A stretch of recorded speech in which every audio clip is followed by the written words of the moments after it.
Kai Sotto, dinumog ng mga fans sa Baguio. Pero bakit nga ba nagpunta ang Baguio si Kai? At kapansin-pansin rin na kasama niya ang naliling sa kanyang babae. Well, nagkaroon pala ng special training si Kai sa Baguio in preparation para sa kanyang paglalaro sa Gilas. At yan ang ating pag-uusapan in this video at panoorin hanggang dulo dahil baka isa ang iyong comments sa aming babasahin. Pero bago yan, ay meron muna tayong pag-giveaway. Hey, hey, hey! Attention mga kapatrol! Get ready for an epic giveaway! Once Express Info hits 150k subscribers, one lucky winner will win the incredible Oppo Reno 11F 5G smartphone. Here's how to join. Step 1. Subscribe to Express Info right now. Step 2. Like this video. Then step 3. Comment anything good and positive about our idol Kai Sotto. Super easy. Just subscribe, like, and comment. Kai is training in Baguio with his strength and conditioning coach Melantin to hopefully increase his endurance. Kai will start training with Gilas Pilipinas together with Coach Tim Cone beginning this June 22, together with his other teammates in Gilas to form a better team chemistry with his other teammates and coaches.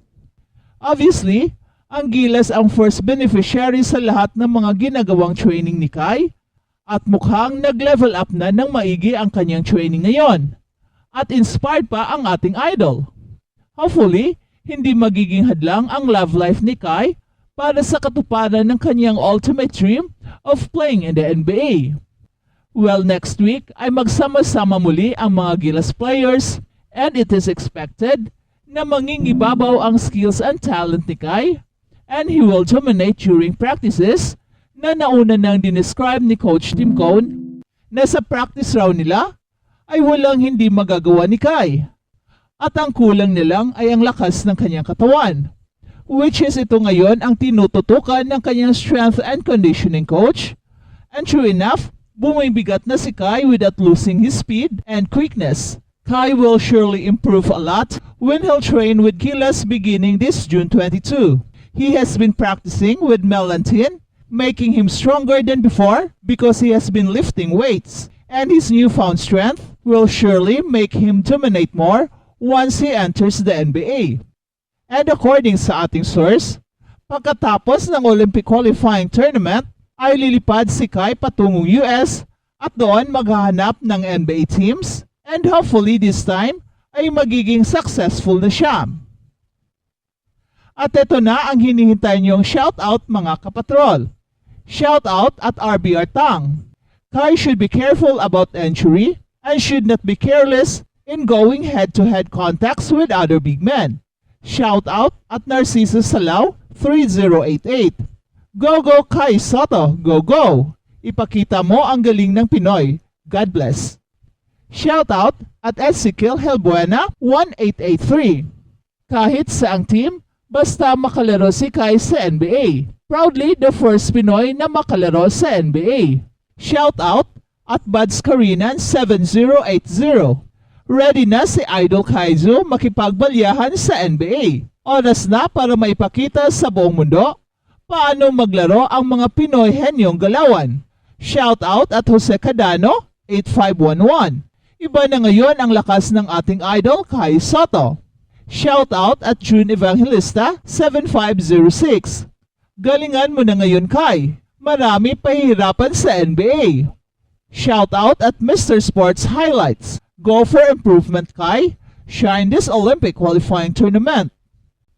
At balitang NBA naman, ang Boston Celtics ay nagtagumpay laban sa Dallas Mavericks para sa 3-0 na lamang sa NBA Finals.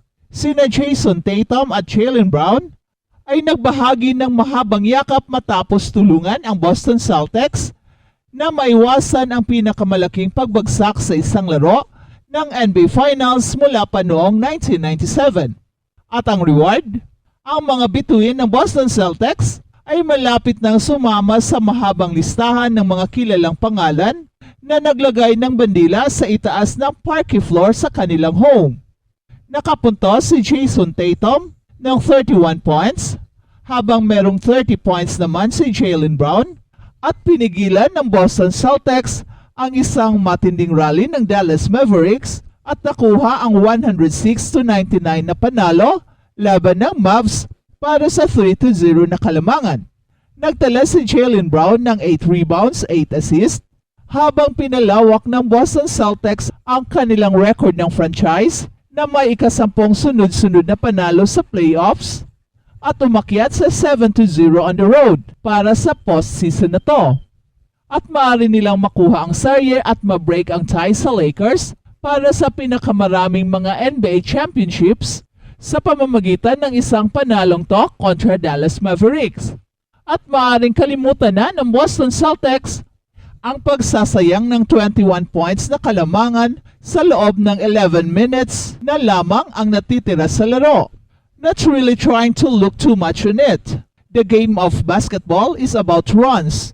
It's never going to go like you expected. If you want to be a champion, you have to be resilient on those situations, and we did that tonight. At yan ang sabi ni Jason Tatum. Ang Boston Celtics ay umakyat din sa 10-1 sa playoffs na to nang wala si Kristaps Porzingis pagkatapos na idineklara ang 7'2" Latvian na hindi makakalaro mga 2 oras bago ang laro dahil sa isang rare tendon injury in his lower left leg na nakuha niya sa Game 2. We understand that JB and JT are our guys. They're going to make big plays and they're going to make the right play. At yan ang sabi ni Derek White. At pinuri ni Derek White sina Jaylen Brown at Jason Tatum para sa kanilang pagpupursige sa huling bahagi ng laro. Ang status ni Kristaps Porzingis para sa natitirang bahagi ng serye ay hindi pa tiyak, pero maaring hindi ito magdulot ng apekto. Wala sa mga naunang 156 teams na nakaharap sa 3-0 na deficit ang nakapagrally para manalo sa isang NBA playoff series. Ang Boston Celtics ay nangunguna 91-70 sa dulo ng 20-5 run sa umpisa ng fourth quarter bago sinagot ng Dallas Mavericks ng 22-2 na pag-atake para makabawi at lumapit ng isang puntos sa may 3.5 minutes na lang ang natitira sa laro. At isang malaking problema ang nangyari nang si Luka Doncic ay nakakuha ng kanyang ika-6 na foul sa may 4 minutes, 12 seconds na lang ang natitira nang hindi magtagumpay ang isang challenge bago tumira si Kyrie Irving na nagtala naman ng 35 points. At mula doon, sina Jason Tatum at Jaylen Brown ang nagligtas sa Boston Celtics kasama ang tulong ni Derek White na nagtala naman ng 16 points.